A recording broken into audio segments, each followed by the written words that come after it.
चलो पहले से तो बेहतर है। अभी और बेहतर होगा क्योंकि मोदी जी देंगे कृषि के उपकरणों और खाद पे सब्सिडी, साथ ही किसान सम्मान निधि में मिलने वाले 6,000 रूपए को बढ़ाकर 10,000 कर देंगे। सच में? हाँ, क्योंकि जहाँ भाजपा वहाँ विकास। शांति, स्थिरता और विकास, जम्मू कश्मीर को मोदी पर विश्वास।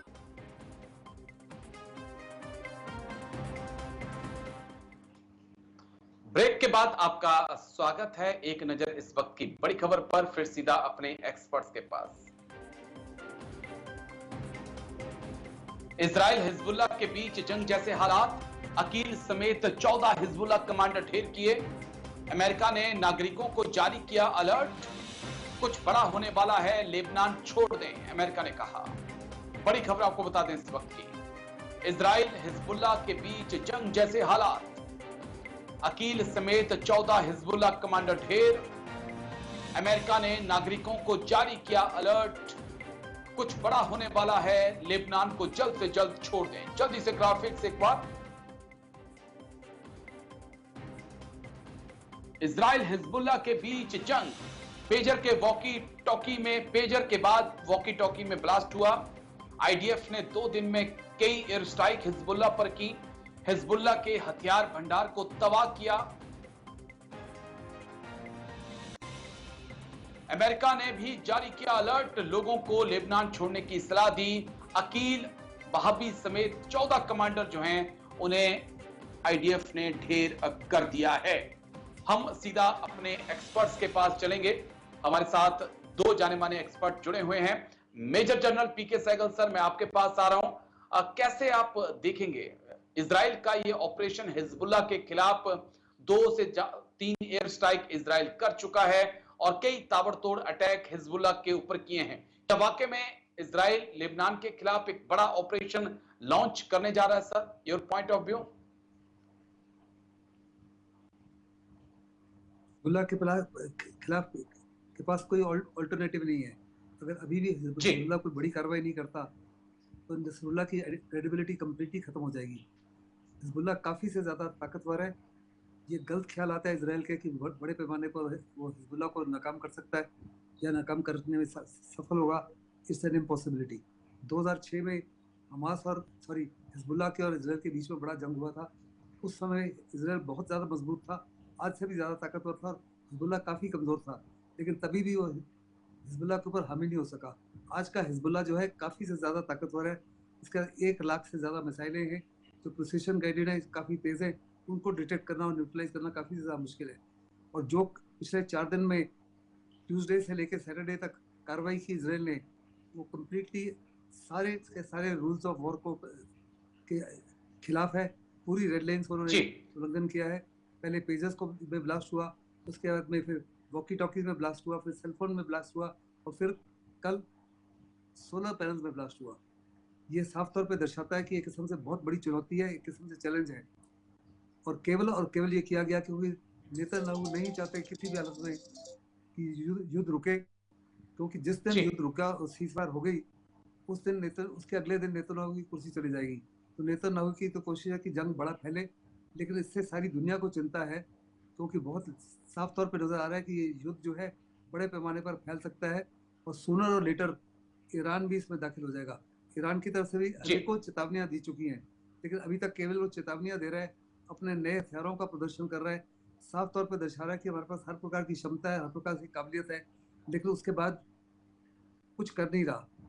हिजबुल्लाह ने लेटेस्ट रिपोर्ट्स के मुताबिक हिजबुल्लाह ने कुछ काउंटर अटैक किए हैं, इजरायली एयरबेस के ऊपर हमला किया है, कुछ वहाँ काफ़ी नुकसान भी हुआ है, गोलान हाइट्स में किया है, और साफ तौर पे नेतन्याहू को एक ओपन चैलेंज किया है। उसकी नेतन्याहू की कोशिश है कि 1 लाख से ज़्यादा जो लोग हैं जो नदर्न इसराइल में रहते थे, जो 1 साल से अपने घर छोड़ के पलायन कर चुके हैं, को वापस लाने के लिए उनको आश्वासन दिया कि उनको हर हालत में वापस लाया जाएगा, और इजरायली डिफेंस फोर्सेज जो सदर्न लेबनान को ऑक्यूपाई कर लेंगे। उसने कहा आपने जो करना है कर लीजिए, लेकिन मैं आपको गारंटी करता हूँ जब तक गाजा में सीज फायर नहीं होती, एक भी आदमी जो है वो 1 लाख छोड़ो, एक भी वापस अपने जगह पे नहीं आ सकता है, और हम तब तक इस जगह को कम्प्लीटली खंडर में कन्वर्ट कर देंगे, बिल्कुल उसी माफी जैसे गाजा को किया। और मुझे पक्का यकीन है कि अभी तक जो हमले उन्होंने किए वो केवल और केवल लिमिटेड थे नदर्न इसराइल में और गोलान हाइट्स में। कल उन्होंने सबसे डीपेस्ट अटैक किया है जो तकरीबन 90 किलोमीटर इनसाइड इसराइल है, सेंट्रल इसराइल में। जी मुझे लगता है कि आज और अगले 24 से 48 घंटे में तेल अवीव वगैरह के भी ऊपर हमले हो सकते हैं, और जब तक इसराइल को पनिश नहीं किया जाए और एक बड़ा नुकसान ना पहुंचाया जाए, किसी प्रकार से कोई सीजफायर की संभावना नहीं नजर आती, क्योंकि नेतन्याहू नहीं चाहेंगे, और क्या नेतन्याहू को प्रेशराइज वाकई करने में के लिए हिजबुल्लाह के बड़ा पास लाजमी है कि सर मैं जबरदस्त एक पनिश चीज किया समझना जाए चाहूंगा, क्या वाकई में हिजबुल्लाह के पास, ईरान के पास इतनी ताकत है कि वो इजराइल को पनिश कर सकें? क्योंकि जिस प्रकार से इस्माइल हानिया और जिस प्रकार से लेबनान के अंदर अटैक हुए हैं, अब फिलहाल तो ऐसा लग रहा है कि हिजबुल्लाह के जो कमांडर्स हैं वो अपनी जान बचाते हुए नजर आ रहे हैं। वहां पर ईरान के अंदर भी यही हालात है, वहां पर खुद जो कमांडर्स हैं उनके, या जो उनके राष्ट्रपति हैं, उनको खुद इस वक्त अपना ये खौफ है कि मोसाद क्या कर दे। साइकिल सर देखिए, जहां तक ईरान का ताल्लुक है, ईरान के खमेनी जो है साफ तौर पे कह रहे हैं, बार बार कह रहे हैं कि जो इसराइल कर रहा है वो गलत है और हम इसराइल को बड़ी कार्रवाई करेंगे, लेकिन कह रहे हैं at the time and place of our own choosing. उनकी जबरदस्त कोशिश है कि उससे पहले किसी ना किसी तरीके से वो न्यूक्लियर टेस्ट कर ले, ताकि अमेरिका को वगैरह को साफ तौर पर पता लग जाए कि किसी हालत में जो अमेरिका का इतना बड़ा जमावड़ा है, अमेरिका गलती ना करे ईरान के ऊपर हमला करने के लिए।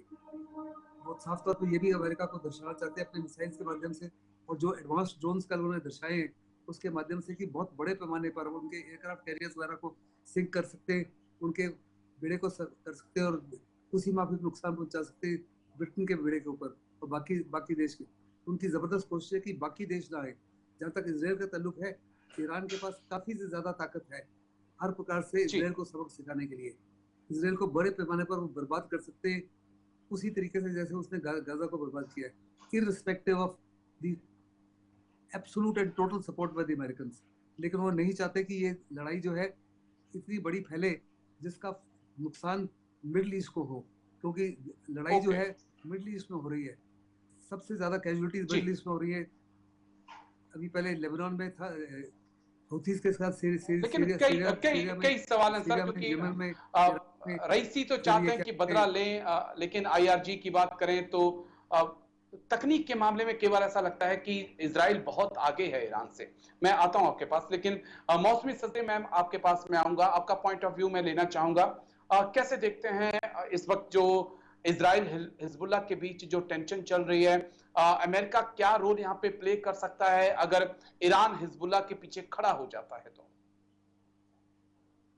देखिए, ईरान खड़ा हो जाता है, Iran will think twice. It is not easy कि ईरान इमीडिएटली मतलब इसमें इन्वॉल्व हो जाए, because everybody is waiting and like watching. इतना आसान नहीं है कि ईरान इन्वॉल्व हो जाए, ठीक है। And secondly, cease fire is a big question. मुझे नहीं लगता इजराइल विल स्टॉप नाउ। मुझे नहीं लगता कि इजराइल ने जो अभी शुरू किया है, अभी 400 से भी ज्यादा रॉकेट्स उन्होंने, और जो हमला इजराइल अभी कर रहे हैं, मुझे नहीं लगता कि ये अभी रुकेगा, क्योंकि मुझे लगता है इजराइल के ऊपर भी एक प्रेशर है, क्योंकि उनके हॉस्टेजेस को फ्री नहीं कर रहा है। बट जो स्टेप इजराइल ले रहे हैं, definitely entire middle east is disturbed now. तो और अगर ईरान भी इन्वॉल्व हो गया, आपको पता है कि it will lead to a greater disturbances. तो मुझे नहीं लगता ईरान अभी इन्वॉल्व होगा इस चीज में, एंड मुझे ये भी नहीं लगता कि इजराइल विल स्टॉप। मुझे लगता है इजराइल पूरा अटैक मोड में है अभी, आप हम देख ही रहे हैं जो हो रहा है। लेकिन यहाँ पर तो ईरान की साख दाव पर है ना मैम, मौसमी मैम, ईरान की साख दाव पर है।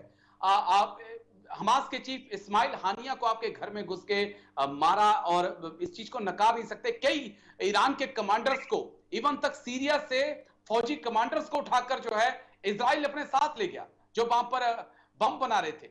तो क्या इजराइल ईरान की अपनी साख दाव पर है?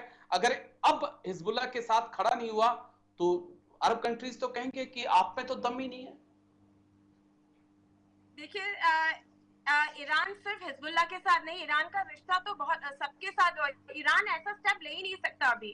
डेफिनेटली आपको दिखेगा कि हिजबुल्लाह के साथ है, लेकिन वो अटैक मोड में अभी नहीं आ सकते हैं। ऑल्दो अगर हमें लगे, कर्टन के पीछे हमें लगे कि इजराइल, लेकिन ईरान अगर इन्वॉल्व हो गया तो it will be a big war. So मुझे नहीं लगता ईरान अभी खुल के आगे आएंगे, और मुझे लगता है कि हिजबुल्लाह जितना भी कोशिश कर ले, मुझे I know defence expert will know better, लेकिन मुझे क्यों लगता है कि इजराइल जो टेक्नोलॉजी वाइज जितना एडवांस्ड है, मुझे नहीं लगता हिजबुल्ला इतना एडवांस्ड है या ठीक है उनके मैम, पास लेकिन उतना power है। इंटरेस्टिंग रहेगा क्योंकि अमेरिका भी नजर बनाए हुए है कि अगर ईरान हिजबुल्ला के सपोर्ट में आए तो कम से कम जो ये वॉर है, एक जंग है, उसे तेहरान तक पहुंचाया जाए। लेकिन बहुत बहुत शुक्रिया आप दोनों खास मेहमानों का। मेजर जनरल पीके सहगल सर बहुत बहुत शुक्रिया। मौसमी सजदे मैम आपका भी बहुत बहुत शुक्रिया खास चर्चा में हिस्सा लेने के लिए, तमाम पहलुओं पर इतनी बारीकी से बात रखने के लिए। तो डिफेंस स्पेशल में आज मेरे साथ इतना ही, कल फिर होगी मुलाकात। दीजिए इजाजत, नमस्कार।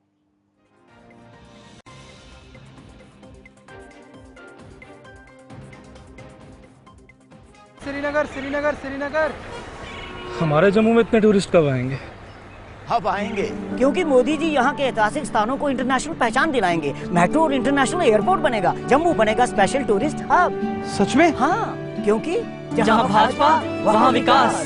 शांति, स्थिरता और विकास, जम्मू कश्मीर को मोदी पर विश्वास।